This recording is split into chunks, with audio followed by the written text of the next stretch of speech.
ladies and gentlemen of the media, on the 5th of January, on behalf of the Bharatiya Janata Party, we came to you with our outrage with regards to the breach of the Honorable Prime Minister's security in the state of Punjab. The questions I posed before you to the Congress High Command and the Congress leadership were this.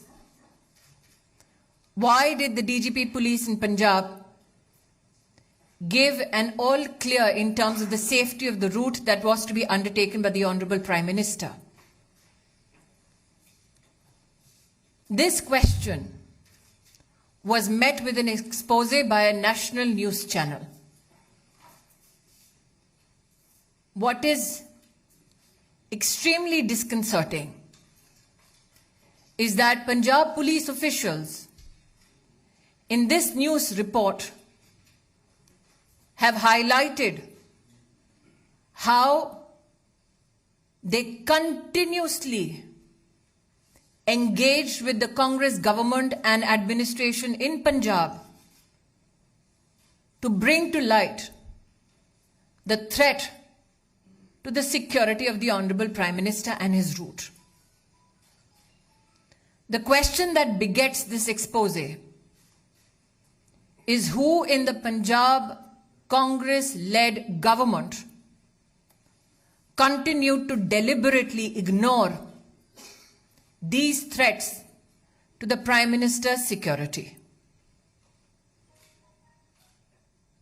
Today, I am joined with and by Shri Anil Baluni to reiterate those very questions to the Congress High Command.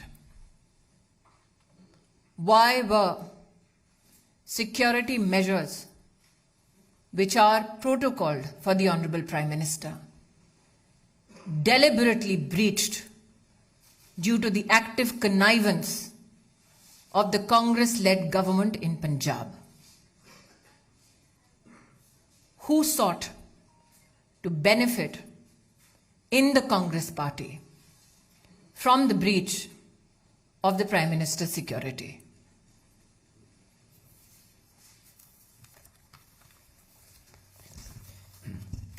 Ravinder जी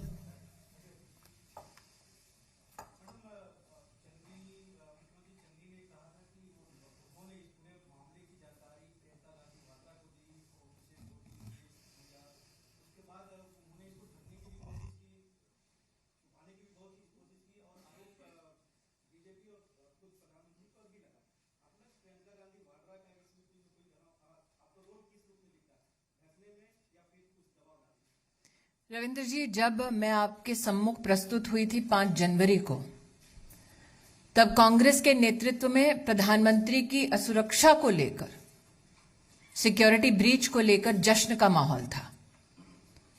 तत्पश्चात जब देश भर ने अपने आक्रोश को प्रस्तुत किया, तो गांधी परिवार की राजनीतिक आत्मा जागी।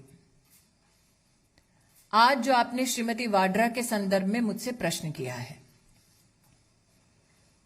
मुझे ज्ञात है कि उन्होंने स्वयं एक इंटरव्यू में इस बात को कबूला कि पंजाब के मुख्यमंत्री ने उनको ब्रीफ किया प्रधानमंत्री की सिक्योरिटी ब्रीच के संदर्भ में।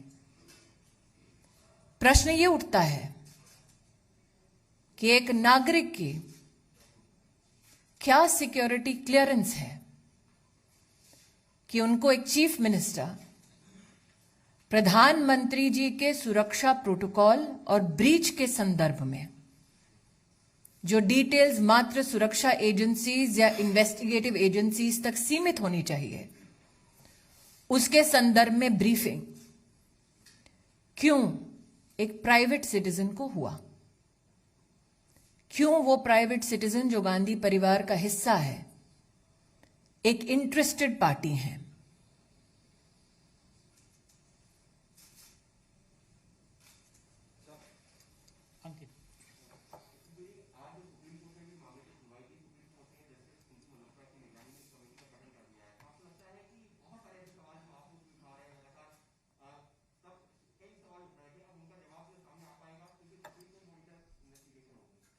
मैं इतना ही कहूंगी कि मैं माननीय सुप्रीम कोर्ट पर टिप्पणी करना उचित नहीं समझती। जिस पैनल का उन्होंने गठन किया है उसके माध्यम से जब फैक्ट्स प्रस्तुत होंगे, मेरी पार्टी की ओर से अगर निर्देश होगा तब उस पर टिप्पणी करना तो मैं निश्चित रूप से करूंगी। लेकिन जो मैंने रविंद्र जी को कहा, मैं स्तब्ध हूं कि वो अब तक किसी पत्रकार ने पूछा नहीं कि एक साधारण व्यक्ति, उसके पास क्या सिक्योरिटी क्लियरेंस थी और वो क्यों इंटरेस्टेड पार्टी है कि प्रधानमंत्री की सुरक्षा किस प्रकार से भंग हुई, सुरक्षा के प्रधानमंत्री के क्या प्रोटोकॉल हैं, उसके बारे में जानकारी उनको क्यों दी गई। जी हिमांशु।